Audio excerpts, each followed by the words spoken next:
I didn't like people dictating how I should live my life or how I should do things. I would say, you need to work on the girls that are already in this industry. They need to focus on these girls as well. The amount of girls that would tell me that thanks to you, my father supports me in what I do. Hi, and welcome to this episode of the podcast in partnership with the Emirates Festival of Literature today and Najahi events. More about these great sponsors later. Now, today's guest. If you're a young female and you're a bit of a tomboy and you want to try things that society says that maybe you shouldn't, then Amna Al Qubaisi is the inspiration for that. She's the first Emirati female racing driver to get into Formula 4, and she is determined to work her way up through the system and become an F1 driver. How about that for a goal and ambition? So let's cue the music and meet this really smart, interesting and driven young lady. Tell us her story about how she got there and what her ambitions are, and how every single girl on this planet, if they dream hard enough and they work hard enough, can get exactly what they want.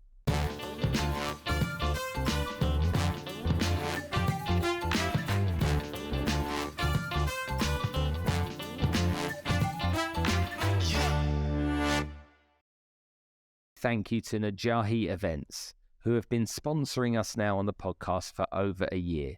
Najahi bring motivational speakers to the region to help inspire, educate and motivate you to achieve better success and live a better life. So Amna, thanks for coming to join us on the podcast today. I kind of thought I'd find you at a racing track, not at a festival of literature. So what on earth happened there? Well, thank you for having me. I've been invited for the book. They have a launch here. So something new. I've never been to the literature festival, let alone any other festival that has nothing to do with sports or racing. So I'm happy to be here. Yeah. Have you met some interesting people today? Yeah, I've met Khawla. I've met the production, the guys who produced the book and who wrote the book. Anna Seaman, I think that's her name. Yeah, she wrote the book as well and interviewed a couple of inspiring people.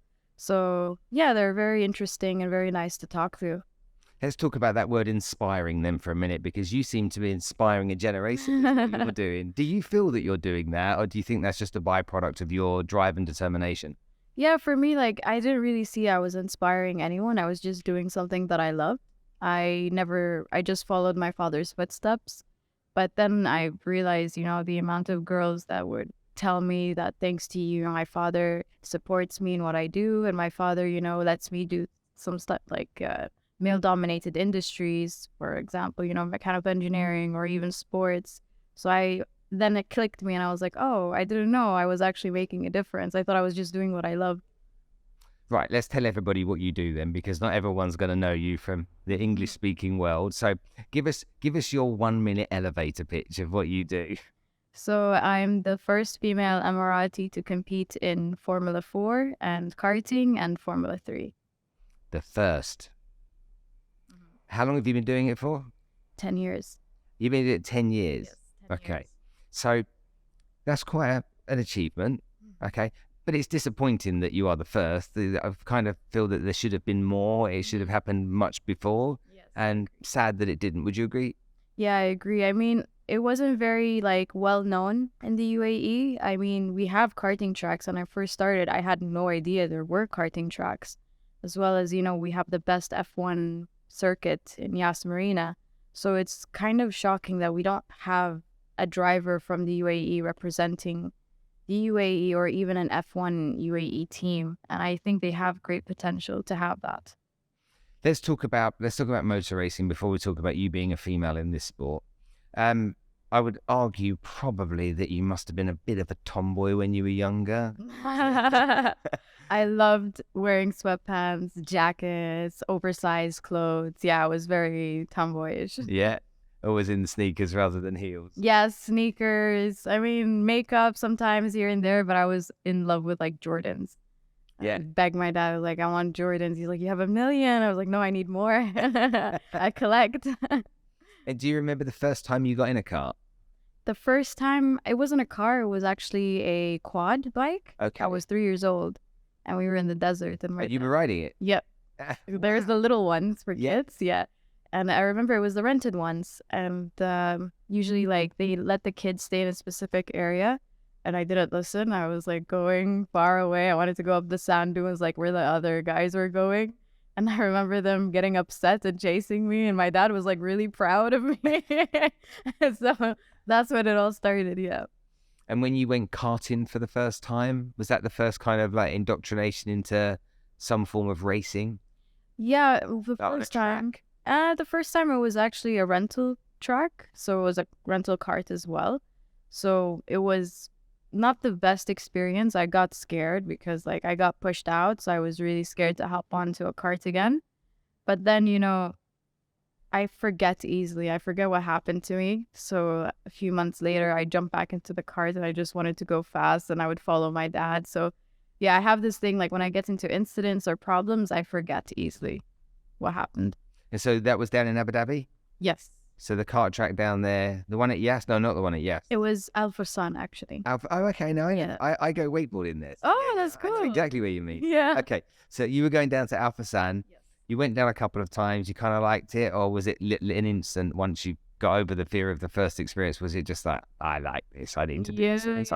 Yeah, I just loved it so much. And my dad was coaching me. And with his coaching, I started to improve and I started to get better. And I would usually go every single day after school. I would go to the kart track and I would practice, try to get the best time to the point where I started beating the guys. And so I had the enjoyment of beating the guys. So I would go again just so I could beat them and they get all upset. So yeah, that's how it all started. So for anyone that's in their car right now listening to this and hasn't got the benefit of watching this, Amna's face has just changed completely. Beating the guys, the face lit up and it's just like that kind of one-upmanship, yeah? It's satisfying, to see how upset they get. So I feed on it. So what did they kind of enjoyed losing to a girl. Now, some of them would have reluctantly accepted or thought there was a catch, but there must have been some people that didn't want you to do it either, that didn't like the fact that you were out there beating them and got quite upset about it. Yeah, they would mostly like say, it's not a girl sport. You're not supposed to be in this. I've had people, trying to tell me or convince me, do horse riding, do ballet, do some of that stuff. You can have a future in this. Like, I didn't like people dictating how I should live my life or how I should do things. So I have this thing where I would just do the opposite. Like, I don't listen to you. I do the opposite. I'll prove you that I can and I am able to have a career or even a future in what I like to do. So that's why I just kept persisting and I just wanted to prove them raw. Okay. When I think of people that have that type of attitude, a lot of the time they've experienced something in their life where that has, like, either they've come from trauma or they've come from a place where their back's been against the wall and they've had to come out fighting. It's almost like there's something that's triggered that kind of reaction, and then it's used almost as a metaphor for the rest of their life. Exactly. Yes. And so can you remember if you had any experiences, because your dad's got a successful career, so he's done very well for himself, so I'm sure that life hasn't been challenging for you from that point of view. You've not been homeless and that. So can you think of anything that in your life created something that made you go, I'm going to show you.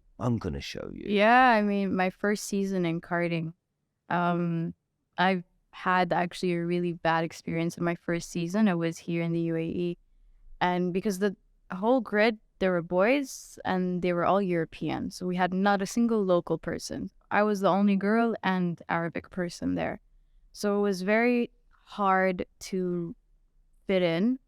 And I would get told, like, she's not here for long. She's just here for fun because her dad lets her do it and she just wants to have fun. She has no future in this. I'd hear mechanics say these or like to their drivers, and I would get so upset, and I would be like, in my head, I would tell myself that is not you, that you have a future, you have a talent, you just need more time and more effort. I even went to my dad and I tried, like, I was convinced that maybe they're right, but then my dad would tell me, don't listen to what other people say. You don't listen to me when I tell you to do things. So why would you listen to them for what they have to say about you or judge you? So he told me, let it in one ear and let it out the other and have fun. As long as you have fun, then the results will come. My mum said to me when I was younger, repeat after me, son. What you think of me is none of my business. And she said, made me say that over and over and over again so that I wasn't impacted by other people's feelings or thoughts or opinions of me. But as a young boy being taught that, it became part of essentially my computer brain. It was automatic. So whether it was Amna or Alex or Sophia, if somebody says something, it's not none of my business what you think of me. Yeah, I completely Do agree. you get? Yes, I agree.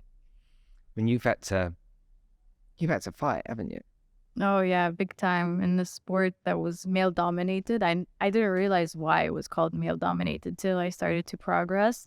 I moved into F4, then I realized it was actually male dominated, and we had to put in double the effort. Let's go through the process so that everyone that doesn't necessarily understand motorsport, we know the pinnacle's Formula One. Yes. We know that everyone starts in karting. So take me through the layers that you go from karting as you move up to get to the pinnacle if you were to get there.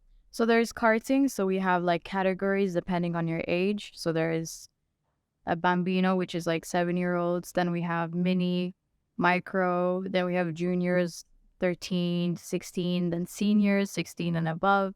Then we have KZ, which is a shifter kart. So it's much faster. So it's a kart with gears? Yes, with gears. So that's 16 and above you can enter. And then the next step is F4, Formula 4, and there's many championships around the world. There is the Italian, there's Spanish, there's the UAE, there is US F4, and then there's the F3, FIA F3, and then we have F2, and then the pinnacle, which is F1. Okay, so in F4, you compete in a championship. There's one here in the UAE. How many races are part of the F4 season? So in the UAE, they usually do it during the winter. So they would start in January and they would end in February. And that's the coldest time. So it would be around 7 rounds.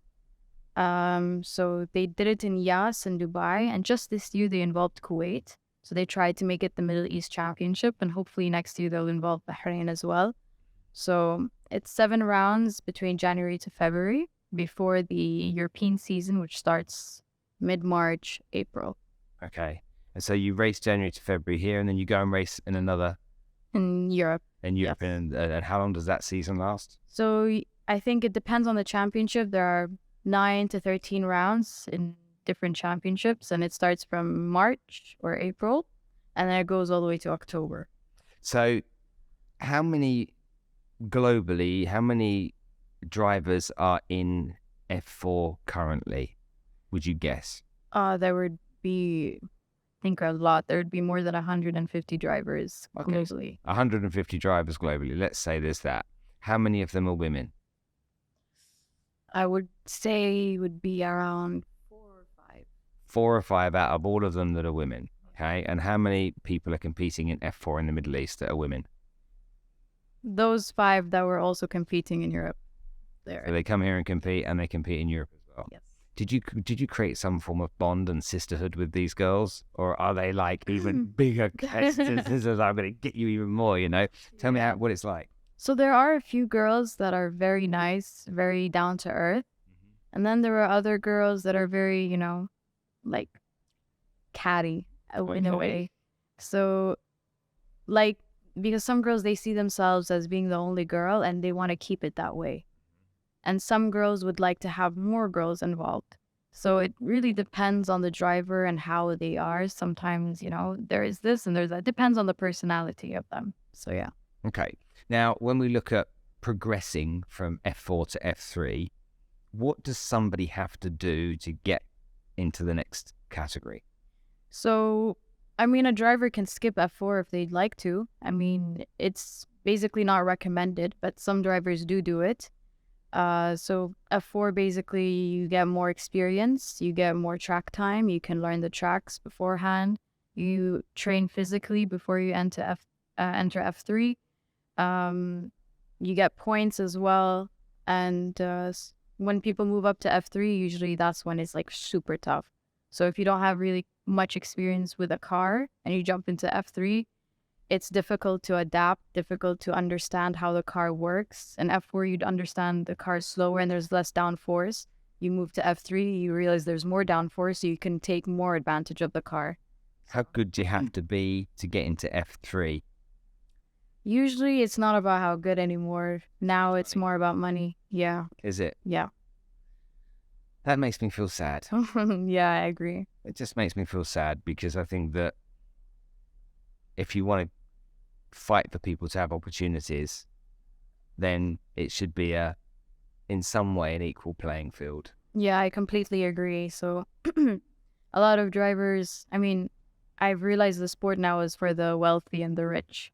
So unless you have sponsors or you have a big backup from a government or something, it's a rich sport. You take someone like Lewis, who's from Stevenage. You take George Russell, who's from Kings Lynn. They don't come from wealthy families. Yeah. But you take someone like Lando. His dad sold Yeah. a big part. I say his dad's wealthy. And lots of the other drivers have got wealthy parents that have been able to fund their careers, or their parents were even drivers themselves. Yeah. But this is not insignificant amounts of money, is it? A lot of people, it's a lot of money. Yeah, it's insane amounts. Like for us, it's very hard for me and my sister as well to join a championship because the amount of budget that's placed to enter a championship without testing is way off. Give us an idea, because you're essentially in a unique position to know this kind of stuff. So you're in F4, you want to move up to F3. How much money is it going to cost with no sponsors? With no sponsors, it would be around more than 800,000 euros for a season. 800,000 euros for a season? Yes. Without... As long as you don't crash? Without crashing. I mean, you can get insurance, but still you still have to pay. So that's alone, just entering the season. So then, does it become as much a part of the job of a racing driver to market, PR, promote themselves so that they can get sponsors as it does being a racing driver? I mean, I've seen a lot of drivers, they have their own PR, they have their own manager, they have their own agent who manages everything for them. They have coaches, so they have everything. And then we see other drivers who have their parents who are in control of this, their parents are funding them. So their parents are in control of all of that. So yeah, I think F3 is like F1 in a way. Like you see all the drivers, they have everything from coaches to physiotherapists to mental coaches. They have everything. So yeah. Okay. So how do you go to your dad and say, Dad, I need 800,000 euros? How does that conversation happen? It's like, what position do you have to get him in? You know, is he a full belly, just come out watching a nice movie? You know, he had a bit of a moment and a hug and a walk on the beach with his little girl. How do you approach that, Dad? You know, No, actually, my dad told me this. He manages my racing. Okay. So I signed a contract with him, so I can't enter any championship without his approval. Okay. So he's in control. So whenever I'd ask him, actually, I'd get shocked. I'm like, what? Where will I find this, 800,000 euros? Where will I find this? He's like, you need to work for sponsors. So I try to build myself. I try to build my community, my Instagram, try to get more followers, more exposure. And with that, I got sponsors. So I got Kaspersky Lab, the antivirus company. Okay. And it's a Ferrari, yeah? Yes. And Strata Manufacturing, they're a government entity company in the UAE. And I had one from Egypt, Capchi Coatings. So they basically do some paint jobs for cars, homes, everything. They're based in Egypt. So that's when I started to get sponsors. But still, it wasn't enough. Sometimes I had to put, from my collaborations, put in my money in to make it the full amount. You have the unfortunate but fortunate position of being a voice for women in sport. I hope so. And you have an almost a sense of national duty to your country, but you also have a duty to 50% of the world's population, or 49% or whatever is going on in the world right now, but you know what I mean. And so, I have two daughters. My daughters are 20 and 23. Oh, I want them to have all of the opportunities in the world that they want to experience. I don't want anyone to tell them they can't do something. I don't want any man to tell them, you're not becoming part of this industry. They decide what they do, and they get my full support, much like your dad is. But there's a lot of people out there that have been almost conditioned to think not. Mm-hmm. to condition to think, well, that's not something I could do. And sports is such a great example of that, whether that's being a wakeboarder, as we spoke about earlier, or that becomes being a racing driver. How do you approach supporting women? And what's your mission around that to make sure that we can encourage more young girls, young ladies to get involved in areas that maybe they wouldn't have thought was either possible or even on their radar before? I would say, like, do it for yourself. If something just pops up and is of interest of you and you would like to try it, go ahead without asking anyone's approval, without asking any suggestions. Just go ahead and try it on your own. If you enjoy it, then keep on pursuing it. If you don't enjoy it, then there's plenty of other things to try. But most importantly, you have to mute out what people say, what people have, suggest. I would say, they would try to make it seem in a nice way. Like when I started racing, I had people telling me, it's a boys' sport. Why are you playing? Like, why are you doing this sport? It has no future. It has no future in this country as well. Like, what, are you going to stay in Europe for the rest of your life? So I didn't really listen to them. I was just like, watch me. You will see me in the future. I would be much better. I would improve. I would progress. And surprisingly, it was during high school, actually. And I told them this. And I told them, you will watch me pursue and you will watch me progress. After high school, let's say 3 years later, everybody starts messaging me. You told us you were going to make it and you actually did. And we're so proud of you and we're happy for you. So you have to put into your mind, it's all about, like, I would say people would say it's called manifesting. Once you manifest and you convince yourself that you will make it, you will eventually. It will happen for sure. Yeah. It's really good. I like that.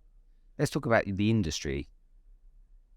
You've got the FIA, which is in charge of motor racing. You've got all of these different categories, from electric cars to the race series of NASCAR in America, to kart series in America, to the saloon cars that they race in Europe. Also, there's lots of different series to race in, and you'll know them much better than me.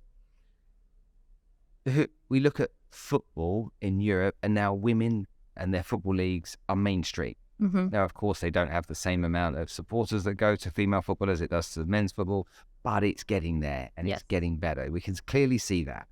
And then if you go to a CNN or a BBC website, you can see that women's football is reported almost in the same way that men's football is. So we're getting some real progress there. And that's because the football associations have decided to take it seriously. Do you think the FIA are taking women in motor racing as seriously as they could? Or if you were in charge of the FIA for a year, what changes would you make? So this is a very good question. I see the FIA are trying to promote women as best as they could in multiple series, try to, do some media for them, give them that exposure that they need. But I feel like they need to help fund girls racing. So I see they made this karting, I think, Girls on Track event, but it's just for girls who are just starting. And the girls who are already in the industry who don't really have that, budget to continue are left on the sideline. So I would say, you need to work on the girls that are already in this industry, already in F4. They have the experience, they have the mileage, they have the position to reach higher. They need to focus on these girls as well, not just starting up girls from karting who are already, they have no experience yet and are yet to experience something new. So it has to be a bit of both. So yeah, they need to work on funding, helping at least the young girls who are already in single seaters or GT or something. Does it frustrate you? It kind of does, because the whole role is the women. We need to have more women in it, and the lack of budget is drifting the girls away. So we need, and there's a lot of girls who have a lot of talent. They deserve to be in F1. I've seen so many girls who deserve to have a seat in F1, but they just don't have the budget. They don't have the support. So they just left, to drift away and then move into GT, which is much cheaper for them. So yeah, it's frustrating. I get really upset. Yeah. Yeah. Yeah, I get it. I can see it in your eyes. Yeah. But the fact that you're passionate about it means that you won't let that go. No, for sure. I mean, if I had a role or if I had the budget, I would help girls, you know, pursue their careers. As for me, had I had the talent, I had everything, and then last minute, I had no sponsors, so I was left with no racing for a year. So I had to wait and look for sponsors to help me, get back into the racing industry. And by the time I got back, everybody had more track time than I did, so it was like starting from zero. So yeah, we need to have that. We need that to change. What does success mean to you? Can you define it in your terms? Success to me is reaching your goal and then making a new goal, and then reaching that goal and then making another new goal, and you keep reaching and making new goals. That's success to me. That's success. And that goal doesn't have to be related to anything. It just has to be your goal. It has to be your own goal, and it's a realistic goal, not, a goal that's like a small step-by-step goals, like that. And the word kindness in a competitive world that you work in, as competitive as it is, what does the word kindness mean to you?